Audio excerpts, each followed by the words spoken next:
Hello viewers, আমি সোহাগ। স্বাগতম সবাইকে আমার learn with Sohag YouTube channel এবং ফেসবুক পেজের পক্ষ থেকে।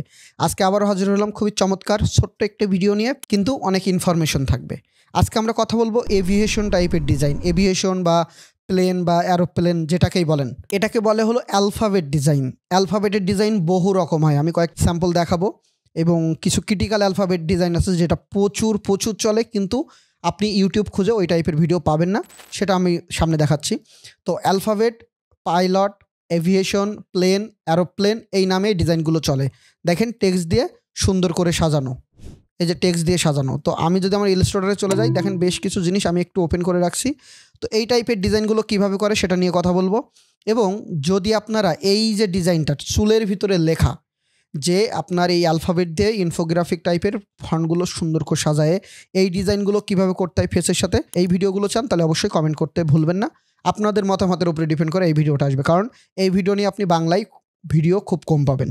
আমাদের অনলাইন যে ব্যাচগুলো হয়, টি শার্ট ডিজাইনের কোর্স, সেখানে এই জিনিসগুলো একটু ভালো করে শেখানো হয় এবং সবাই অনেক চমৎকার এই কাজগুলো করে, এই কাজগুলোর ডিমান্ডও আছে। যাই হোক, আমরা আমাদের এই ডিজাইনে ব্যবহার করার জন্য আমি টেক্সটগুলো লিখে রাখছি। এই ডিজাইনে ব্যবহার করব হলো ড্রিম ওয়ার্কার নামে একটা ফন্ট। আমি এটাকে ওই ফন্টটাকে দেখিয়ে দিলাম এখানে।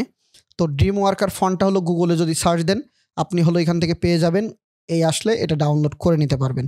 তো এখানে দেখেন একটা বড় হাতের, একটা সবগুলো বড় হাতের কিন্তু বড় ছোট হয়ে আছে, কারণ হলো আমার ছোট হাতের ছিল, যেটা আমি এখন সব বড় হাতের করে নিলাম। এখন এটার প্রথম যে জিনিসটা সেটা হলো, আগে হলো আপনাকে অ্যালাইনটা ঠিক করা। একটা হলো লেফট অ্যালাইন, একটা হলো রাইট অ্যালাইন লাগবে। এটা দিয়েই তারপরে আপনাকে কাজ করতে হবে। আমি দুইটাকে ধরে এখন একদম সমান মিডল করে নিই। আপনি যে কাজটা শুরু করবেন, যেভাবেই করবেন না কেন, আগে আপনি চাইলে একটা কাজ করতে পারেন। আপনি এখান থেকে একটা, সাপোজ আপনি একটা লাইন নিলেন, এরকম একটা লাইন নেবেন, যে লাইনের উপরে বেস করে দুই সাইডে আপনাকে ঠিক রাখতে হবে। তো আমি এই হলো একটা লাইন নিলাম, লাইনে আমি কি করলাম, একটা স্টোক কালার দিলাম।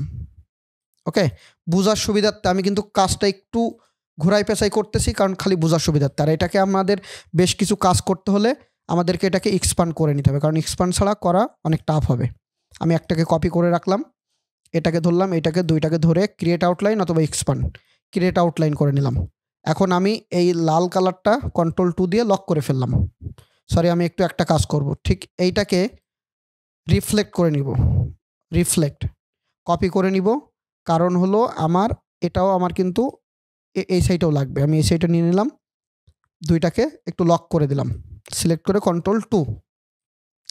এখন প্রথমত আমরা জানি ফ্রি ফর্ম আছে, ফ্রি ট্রান্সফর্ম, এটা দিয়ে আমরা আগে এটাকে কি করব, একটু ঘুরাই নিব। আমরা এখান থেকে আসলাম, ফ্রি ট্রান্সফর্ম আছে, জাস্ট এখানে ধরলাম। ওকে, এটাকে আমরা ধরলাম, দেন ফ্রি ট্রান্সফর্মে ক্লিক করলাম, এরকম টুল চলে আসবে। আসার পরে এই 2 নাম্বারটা থাকবে। এরপরে আমরা এইখানে মাউসটা একটু ঠিকভাবে নিব, এই নিয়ে আমি শিফট ধরেও ঘোরাতে পারি অথবা শিফট ছাড়াও ধরতে পারি। আমি শিফট ধরেই এই কর্নার পর্যন্ত নিয়ে নিলাম। দেখেন সেম জিনিস, মুভ টুলে যাব, এটাকে সিলেক্ট করব, ফ্রি ট্রান্সফর্মে ক্লিক করব, এখান থেকে এসে শিফট ধরে আমি এই পর্যন্ত রাখলাম। আর একটু ঠিক করতে হবে আমাকে, কী করতে হবে, আর একটু ঠিক করতে হবে। তাহলে আমরা একটু জুম করে আমি এই যে ঠিক করে নিলাম। মানে আমার দুইটা কি হলো, মুভ টুলে গেলাম, দেখেন আমার দুইটা কিন্তু কিছুটা হলো কাট হয়ে গেল। এখন আরেকটা জিনিস আছে, সেটা হলো খেয়াল করে দেখেন, রাস্তাটা সবসময় তৈরি হবে কি আমার কাছ থেকে ওটা দূরে, তার মানে আমার এখান থেকে ওই রাস্তাটা সরু হয়ে যাবে বা চিকন হয়ে যাবে। এই ক্ষেত্রে কি করতে পারি, হয় আমরা এই মাথা চিকন করতে পারি বা এই মাথা মোটা করতে পারি। তো আমরা হয়তো বা এখান থেকে ফ্রি ফর্মে যাব, দেন এখান থেকে চলে আসবো এটা পার্সপেক্টিভে চলে এসে আমি এইটাকে অল্টার ধরে এই যে একটু চিকন করে নিতে পারি।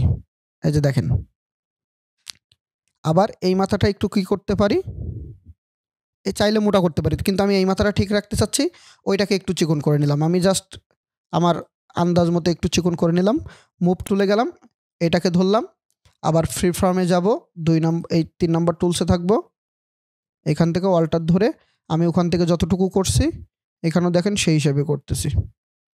আমি কিন্তু গ্যাপ দেখতেছি যে এখান থেকে এর গ্যাপটা কতটুকু ছিল। দেখেন আমার কিন্তু প্রায় সিমিলার একটা রাস্তা তৈরি হলো। এখন এই রাস্তা যদি আমার ওকে না থাকে, আমি পরে ঠিকঠাক আরও করে নিতে পারবো যেভাবে আপনাদের দরকার। আপনি সাপোজ এটা বেশি লম্বা হয়ে গেছে, এখন চাইলে কি করতে পারি, দুইটাকে ধরে একটু উপরে উঠাই দিতে পারি। এই যে দেখেন আমার ফন্টটা আর একটু হয়ে যাবে। এখন আরও যদি একটু চাই আমি আরও একটু কিন্তু কী করে ফেলতে পারি, এই যে জিনিসটা একবারেই যদি মনে করেন আমি সব পারফেক্ট করে ফেলবো, তাহলে বলবো আপনি ওইটা একটা বড় ভুল করবেন, কারণ একবারেই পারফেক্ট আসলে হয় না। আমি এখান থেকে আসি, আচ্ছা এখানেই ধরি, আমি অল্টার ধরে আরও একটু ছোটো করলাম, এই আবার মুভ টুলে যাব, এটাকে ধরবো, ফ্রি ফর্মে যাব, এই যে 3 নম্বরে যাব, অল্টার ধরে আর একটু ছোটো করে নিলাম বোঝার সুবিধার্থে। ওকে, দ্যাটস গুড। এখন কন্ট্রোল অল্টার 2 দিয়ে আমি এই রেড কালারে এটাকে আবার লক করে নিলাম, রেড কালারটা সাপোজ ডিলিট করে দিলাম। আমি এটাকে একটু সরিয়ে নিলাম, যে কোনো একটাকে আমি এদিকে একটু সরিয়ে নিলাম।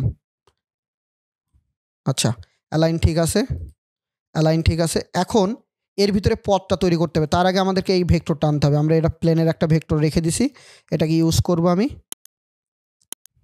এটা আমার ডিপেন্ড করবে আমি কতটুকু বড় করে ইউজ করব। তো আমি এটাকে আরেকটু বড় করে নিলাম, এইটা আর এটাকে একটা গ্রুপ করে ফেললাম। করার পর এর সাথে এটাকে কি করব, অ্যালাইন করব। এটাকে আবার একটা ক্লিক করে এই যে অ্যালাইন করলাম। আমার এটা হয়তো বা আরেকটু বড় করলে আমার জন্য বেটার হবে, তাহলে আমার কোনো কিছু কাটবে না বা সমস্যা হবে না। এই যে একটা জিনিস দেখেন, অ্যালফা অ্যালফা 2 জায়গায় কিন্তু লেখা, আমি কিন্তু একই লেখা 2 বারে সেম দিয়ে ফেলছি। একটু 19-20 হলে ভালো হতো, কিন্তু খেয়াল করে দেখেন এটা কিন্তু আমার আরেকটু ঘুরবে, কারণ এটা আর এটার সাথে অ্যালাইন করলে আমার কি হচ্ছে, আমার কিন্তু মিলতেছে না। তাহলে আমার এই লেখাটা কি হবে, আরেকটু আমি আনগ্রুপ করলাম, এটাকে গেলাম ফ্রি ফ্রম। এই জিনিসগুলো একটু মাথায় রাখতে হবে।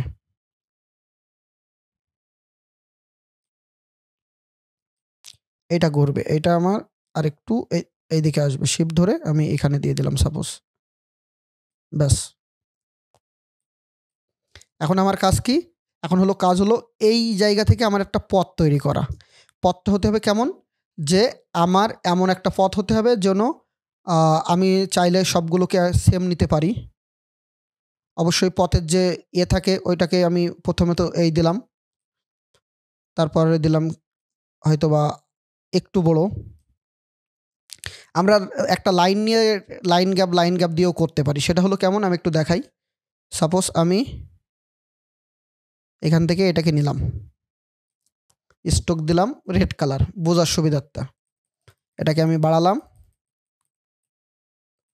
বাড়ানোর পরে স্ট্রোকে যাব, ড্যাশ গ্যাপ বলে আছে, এই যে দেখেন আপনি এখানে 12 দিলেন, এখানে 6 যদি দেন, দিয়ে ক্লিক করবেন, দেখেন একরকম হবে। এটাকে আরও কমান, এই যে আপনি যদি মাঝে ছোট চান তাহলে ছোট ছোট দিতে পারেন। আমার সাপোজ দরকারই নেই, আমি এটা 5 দিয়ে দিলাম, অথবা আমার এটা লাগবেই না, 0 দিয়ে দিলাম। এটাকে যদি আপনি আরেকটু বাড়ান, আচ্ছা এটাকে কিছুই দিব না,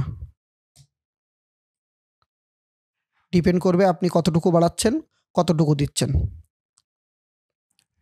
ওকে, সাপোজ আমি এই যে দিলাম, এখন আমার এটা কি হবে, আমার এক মাথা বড় হবে, এক মাথা চিকন হবে। দেখেন এখানে 1 2 3 4 5টা দিছে, তো আমার কিন্তু এত বেশি দরকার ছিল না। তো আমি এটাকে দিলাম, আমি এটাকে আবার স্টকে যাব, স্টকে গিয়ে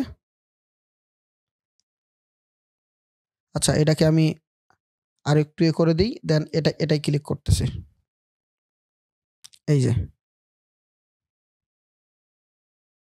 এটা দিয়ে দিলাম। এখন এখানে আরেকটা টুলস আছে, সেই টুলস দিয়ে আমরা হোয়াইট টুল দিয়ে কাজ করতে পারি। এই যে হোয়াইট টুল দিয়েও আমরা এই কাজটা করতে পারি। হোয়াইট টুল দিয়ে আমি শিফট ধরে 2 সাইডেই বাড়াই দিলাম, এই যে দেখেন। ডিপেন্ড করবে আসলে আপনি কাজটা কোনভাবে, কোন টুল দিয়ে কিভাবে পারেন। আমি হোয়াইট টুলটা দিয়ে এটাকে আরেকটু বাড়িয়ে দিলাম, ব্যাস। হয়তোবা এদিকে বেশি ফাঁকা ফাঁকা লাগতেছে, ওটাকে আমরা ঠিকঠাক করতে পারতাম, বাট আমি একটু ওই যে কি বলে যে রাস্তা বোঝানোর জন্যই আমি কিন্তু জিনিসটা করে দিছি। এখন এটাকে এই হোয়াইট টুল দিয়ে আমরা এটাকেও একটু শিফট ধরে ঠিক করে ফেলবে, এই যে হালকা করে বড় করে নিলাম। এটাকে আমি আরেকটু উপরে তুলে দিব, এটাকে আমি এটা অবজেক্ট থেকে এক্সপান্ড অ্যাপিয়ারেন্স করে দিব। এখন আমার কন্ট্রোল আর দিয়ে রুলার নিয়ে এসে এখান থেকে গাইডটা নিয়ে আসবো, নিয়ে এটাকে আমি উপরে তুলে দিলাম। পরে অ্যালাইন করতেছি, এটাকে আমি চাইলে এই পর্যন্ত দিয়ে দিলাম। কালারটা হবে কি ইয়েলো। এখন আপনি যদি ম্যানুয়ালি করেন তাহলে কিন্তু জিনিসটা আরও পারফেক্ট হবে। আমি এইভাবে করলাম, যেমনটা হলো, আপনি ম্যানুয়ালি যখন এই লাইনটা তৈরি করবেন তখন কিন্তু এই জিনিসটা আরও বেশি পারফেক্ট হবে। এখন আমি এই 3টাকে ধরে সরি আমি হলো এখান থেকে এটাকে আর এটাকে গ্রুপ করে নিলে আমার জন্য সবচেয়ে বেটার হবে। দেন এটাকে ধরে এখন মিডিল অ্যালাইন দিব, এই যে, তারপরে গ্রুপ করব, তার সাথে এর সাথে অ্যালাইন দিব। ব্যাস হয়ে গেল আমার সিম্পলি একটা ডিজাইনের ভিডিও। এখন আমার এটা যদি মনে হয় যে আরও বেশি কি হয়েছে, আমি আরও একটু বেশি এর ভিতরে ঢোকাবো, তাহলে আরও বেশি ঢোকাতে পারি। তাহলে আমার এই লেখাটা কিন্তু কি হবে সেটাও আমি ভিডিওটা একটু বড় করে আরেকবার দেখাই। আমি যদি আরও বেশি এটাকে ভিতরে ঢোকাই, সে ভিতরেটা ঢোকাবো কিভাবে, আমি এটাকে আনগ্রুপ করলাম, এটা থাকলো ফ্রি ফ্রম এটা। খেলা আসলে আপনার উপরে ডিপেন্ড করবে যে আপনি কিভাবে খেলবেন। এটাও মুভ টুলে গেলাম, এটা প্রেস করলাম, দেন এটা হলো সেম। ব্যাস তখন দেখেন জিনিসটা আরও একটু রিয়েলিস্টিক লাগছে। তো ডিজাইনটা যখন করবেন একটু টাইম নিয়ে যখন কপি করবেন তখন চেষ্টা করবেন এইভাবে করে কপি করার জন্য, বা দু একটা মডিফাই যখন করবেন তখন আরও একটু ইউনিক কিছু করা যায় কিনা, এই লেখার ভিতরে এক একটা ওয়ার্ড ধরে ধরে হলো কি করা যায়, যে কালার দেওয়া যায় কিনা। সাপোজ আমি এই ধরে ধরে একটা লেখার পরে একটা লেখা কালার দিয়ে দিলাম, তাহলে আমার জিনিসটা আরও কি হলো একটু ক্রিয়েটিভ বা এক্সট্রা অর্ডিনারি হলো। কারণ আপনার টি শার্ট ডিজাইন হলো মূলত কালার, ফন্ট আর ভেক্টরের খেলা। ডিজাইন সাজানোর জন্য আপনি স্টাইল হাজার হাজার পাবেন, আপনি যদি ডিজাইন ফ্রেমটাকে ভালো করে বোঝেন হাজার হাজার পাবেন। তো এইভাবে করেও আপনি সাজাই ফেলতে পারেন। তো এই ছিল আজকের ভিডিও। আশা করি ভিডিওটা ভালো লাগছে, বা যদি কোনো পরামর্শ থাকে তাহলে অবশ্যই কমেন্টে জানাবেন। চ্যানেল এবং ফেসবুক পেজ ফলো করতে ভুলবেন না। ভালো থাকবেন সবাই, আল্লাহ হাফেজ।